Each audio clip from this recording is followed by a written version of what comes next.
歡迎大家返嚟語法有緣，我係 LC Low 勞律師。大家試諗下，如果你係亞洲女首富，坐擁住千億嘅地產王國，你生命最後嘅6年，你會唔會將你所有嘅感情、信任同埋成副身家毫無保留咁樣交俾一個已經結咗婚、生咗仔、完全唔識做生意嘅風水師呢？如果你遇上呢段關係，你會唔會覺得係一段童話式嘅愛情故事呢？係一場充滿計算嘅騙局。今日講嘅案件係轟動全香港嘅世紀爭產案，不過今次嘅主角就唔係黃庭欽，而係陳振聰。陳振聰咧就係出身於草根階層嘅人嚟嘅，曾經喺赤柱監獄入邊做過懲教署職員嘅，但係佢之後一步一步爬到上去香港上流社會嘅頂端。佢最風光嘅時候，坐住私人飛機，帶住百萬嘅名錶，住喺山頂嘅獨立屋，出入咧就有保鏢同埋司機嘅。而喺手中就揸住一份聲稱龔如心喺2006年立下嘅一份遺囑，而如果呢一份遺囑一旦俾法庭裁定有效咧，佢就可以擁有成個華懋嘅王國，而市值咧係達到港幣800幾億，而陳振聰只係爭一小步咧就可以將成個華懋集團咧據為己有。而要認識陳振聰呢個人物，亦都要由小甜甜龔如心開始講起。而上一集我都有講到，黃德輝同埋龔如心咧，係喺上世紀嘅50、60年代創立咗華懋集團嘅。由上海嚟到香港，人生路不熟，由零開始打起。佢哋眼光獨到，睇準咗香港當其時人口爆炸式嘅增長。佢哋進軍咗香港嘅地產市場，一個就管財政，一個就管工程，將華懋變成香港最大嘅私人家族地產商之一。佢哋亦都累積咗過百億嘅財富。但係正所謂樹大招風，太多嘅財富咧都係會惹禍嘅。黃德輝當時實在太有錢，而成為咗咧綁匪嘅目標。黃德輝喺第二次被綁架嘅時候，俾人哋拋咗出公海撕票，係因為佢經歷咗喪夫之痛，令到龔如心迷上咗風水命理，希望咧借住一啲玄學嘅力量咧去感受佢老公俾佢嘅信息。但係呢一個感情嘅黑洞咧，唔單止將龔如心咧沉淪咗落去，都吸引咗一隻披住羊皮、滿口仁義道德嘅豺狼。佢就喺當其時籍籍無名嘅風水師陳振聰。喺1992年嘅時間，黃德輝仍然係失蹤緊嘅，而龔如心當其時就啱啱認識咗新婚咗3日嘅陳振聰。而不論喺法庭嘅文件定係陳振聰自己嘅供詞入邊，其實佢自己都聲稱佢並唔係一般嘅風水師，其實係有天眼通、有特異功能嘅，可以望穿陰陽界，亦都可以幫到龔如心去搜尋佢失蹤咗嘅先生黃德輝嘅氣息。各位觀眾唔好忘記，究竟當其時龔如心最想要啲乜嘢呢？錢佢有啦，權力佢都有啦。其實當其時龔如心最想知道就係佢老公嘅下落。而陳振聰一開口就命中咗呢一個死穴。好快咧，陳振聰咧就由一個搜尋老公嘅風水師，演變成醫病續命嘅法科師傅。根據佢自己嘅講法，最後佢就演變成龔如心嘅情人。根據陳振聰所講，佢同龔如心係情侶，甚至乎係老夫老妻添。喺呢度咧，我就要同大家講下陳振聰最出名嘅風水伎倆：種生基同埋揾風水洞。咁成個過程究竟係點樣做呢？首先咧就要喺一個山上面咧揾一個風水嘅位置，會將龔如心嘅頭髮、指甲、衣物，甚至乎係一啲朱砂寫嘅符咒，放入呢一個風水洞入邊，聲稱可以將龔如心嘅精氣神同埋洞穴嘅龍氣結合，從而咧就達到續命改運呢個功效嘅。咁而陳振聰就叫龔如心喺華懋旗下嘅物業，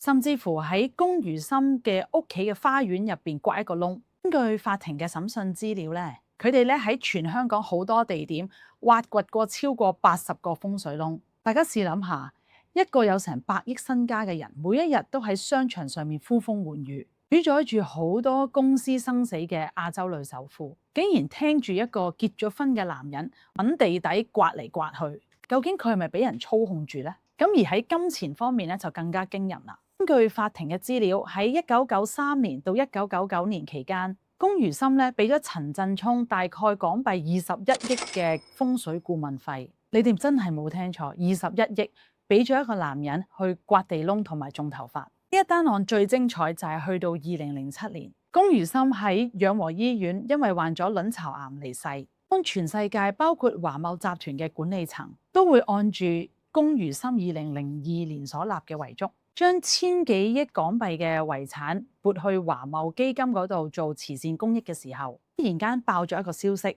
陳振聰咧喺記者會嗰度咁樣講，佢先至係龔如心嘅唯一真正嘅愛人，而佢咧亦都進一步聲稱龔如心生前喺佢清醒嘅時候，即係2006年嘅時候立咗一份新嘅遺囑。而遺囑入邊唯一嘅受益人就係陳振聰。呢一份遺囑嘅開頭，龔如心就係咁寫嘅：我將我所有一切嘅遺產都交俾我老公陳振聰。當然華懋慈善基金入邊嘅高層梗係即刻強烈反對，而龔如心嘅屋企人，特別佢細佬，即刻開記者招待會反擊。佢喺鏡頭面前好激動咁樣講，佢話佢家姐一生裏邊最愛嘅只係得一個人，嗰個人就係黃德輝啦。佢用咗一生嘅時間去懷念佢老公，依家竟然話佢家姐揾咗個風水佬做佢老公，仲要將佢同佢先生黃德輝一齊辛苦建立嘅江山斷送咗俾一個外星人。呢件事絕對係一個騙局嚟嘅。咁華懋基金打嘅咧就係科學同埋邏輯，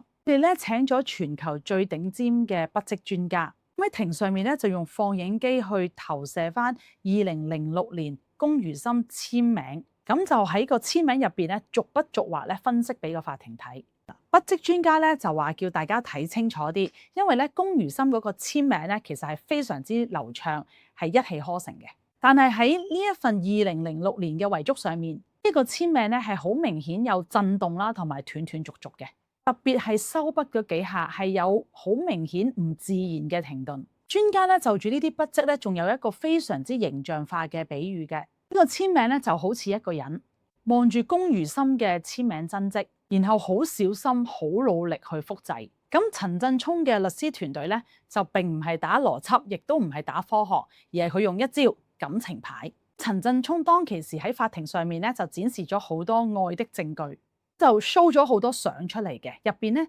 大部分都係90年代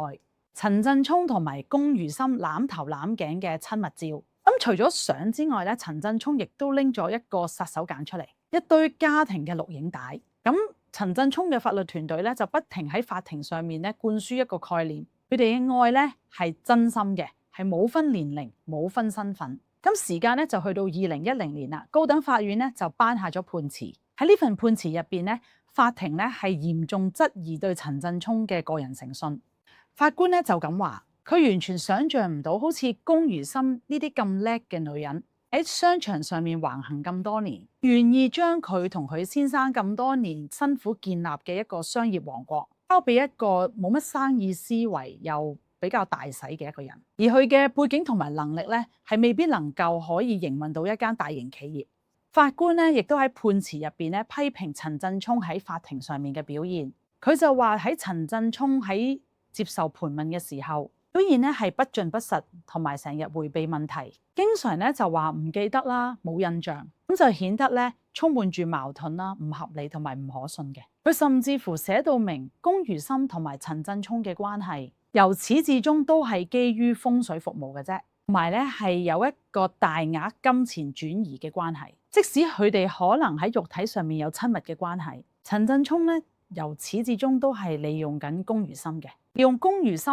冇咗佢老公喺身邊嘅空虛同埋寂寞感，同埋佢對身體狀況嘅焦慮。法庭評論陳振聰嘅行為咧係邪惡無恥同埋極度貪念，所以咧法庭毫無懸念咁樣就裁定咗陳振聰手持嘅嗰一份遺囑係偽造嘅，龔如心之前定嘅嗰份遺囑先至係有法律效力嘅。正當咧陳振聰同佢嘅律師團隊諗住上訴嘅時候咧，律政司同埋商業罪案調查科咧就對陳振聰展開行動，所以咧警方好快就落案起訴陳振聰啦。第一就係偽造遺囑，第二咧就係行使虛假文書。2013年呢個刑事案件咧喺高等法院進行審訊，陪審團以6-2裁定陳振聰兩條罪名成立，判監12年。咁負責呢一單刑事案件嘅法官咧，亦都講翻類似嘅説話，佢亦都提及陳振聰呢個行為咧係挑戰緊香港成個司法制度，徹底違反咗龔如心生前嘅遺願，將佢嘅遺產貢獻俾社會，幫助有需要嘅人。